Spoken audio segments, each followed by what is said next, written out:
Hi everyone, Gina here with Balanced Body Solutions, and today I'm going to give a little bit more of a tutorial on some exercises to do post pacemaker in regards to really trying to avoid anything that might cause lead breakage. I had a question by somebody on my YouTube, one of my last YouTube videos, basically saying she had had a lead breakage from doing rowing, and she was concerned about what she could still do to keep her back strong. She wanted to be active, but her doctors had said that she couldn't really do anything other than some bicep and some tricep exercises. So she's really limited, and she obviously does not want to have a lead breakage again, so she's really wanting to be super cautious with that.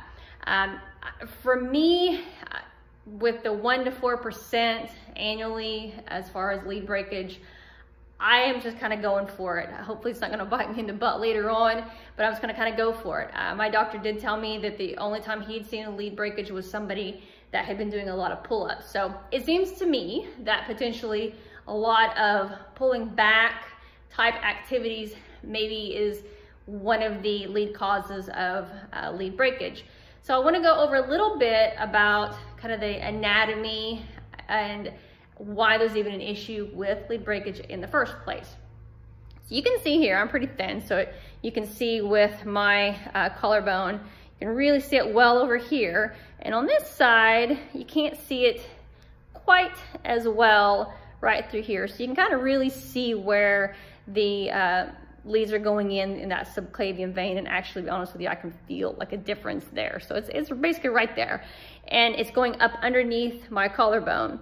I have no idea anatomically what it looks like under my collarbone. Some people apparently do have a little like sharper underside, which sometimes I wonder if that may be part of the cause for lead breakage for the people that do have that issue.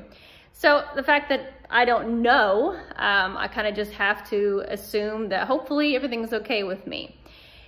The collarbones basically do a couple of things. Mainly they're there to kind of stabilize, especially when you're doing like overhead activities. They kind of pull down and really keep a good stable position, so not to allow everything to pull up. So it just keeps everything, sternum, everything nice and in place here. They are able to go backwards, they're able to come forwards, they can go up a lot, and then they can go down just a hair. So this is actually where I have the most space when they're out this way. But of course, we're not gonna walk around like that. So in just a neutral position, when we're standing here, that space is already a little bit minimized. We can minimize the space more if we do some depression and when we do some retraction. And then even when we go overhead, I can definitely feel how all that tissue kind of gets pushed up in there. So really, those three movements, I think, are the ones that are going to put you more at risk. So the best way is likely going to be to avoid is really going to be a lot of just stabilization, like neutral positioning.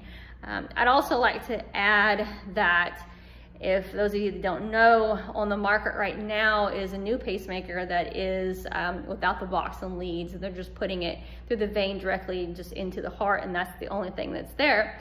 Unfortunately, since I had to have the dual pacing upper and lower chamber, they weren't able to do that with me. My doctor said in the next 2 to 3 years that that's going to be available where you can dual pace even without the box and the lead. So we're getting there. Soon enough, this video won't even matter because we're all going to be able to have leadless pacemakers. So that's going to be awesome. It's going to be a way easier recovery for all of us too. So let's talk about what we can do that's going to still work, kind of the shoulder blades, get some upper body work that is going to provide stability, but not excessive movement. I also want to add with this person and her doctor saying that she could do some bicep stuff.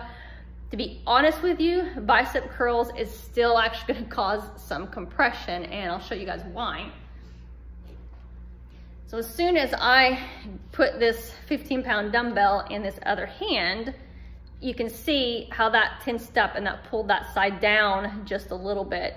So when I was talking about avoiding pulling it down, holding something heavy is technically gonna pull that down a little bit. So it's gonna be kind of hard to avoid absolutely anything that could cause lead breakage. So I would say go ahead and do bicep curls, do some tricep stuff. That's what the doctor's okayed.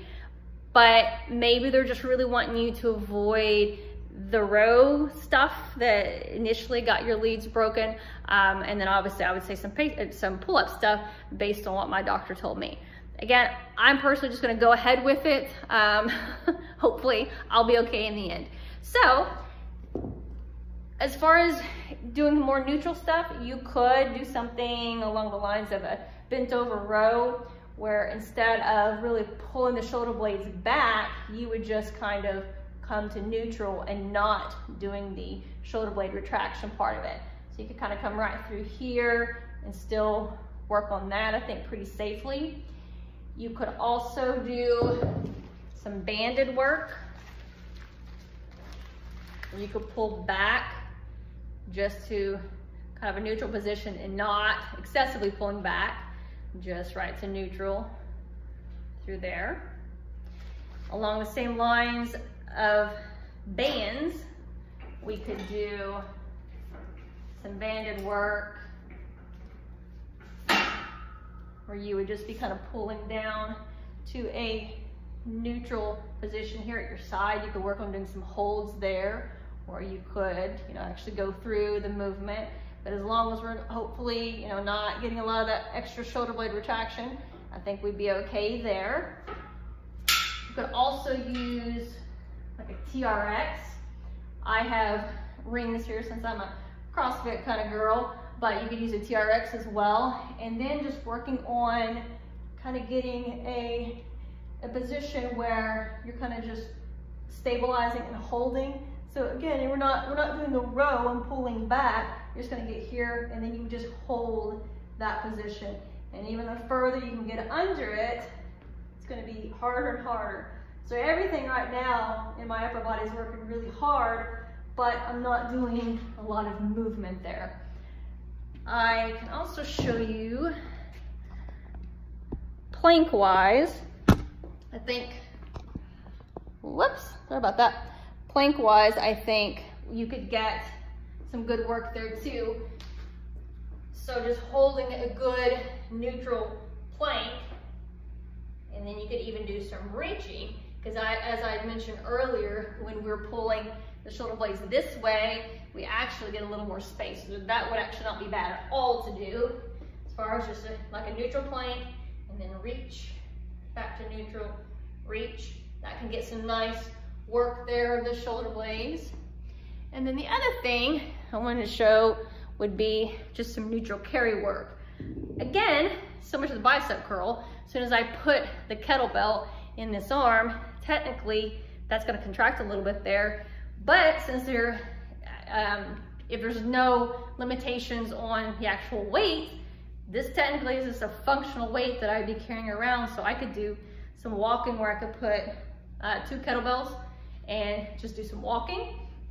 Or I could do like I have here, to just one and do some walking as well to get some like side to side core work with that. So I think those are some safe options that you can do to still work the upper body without a lot of excessive shoulder blade work. So I hope that helps.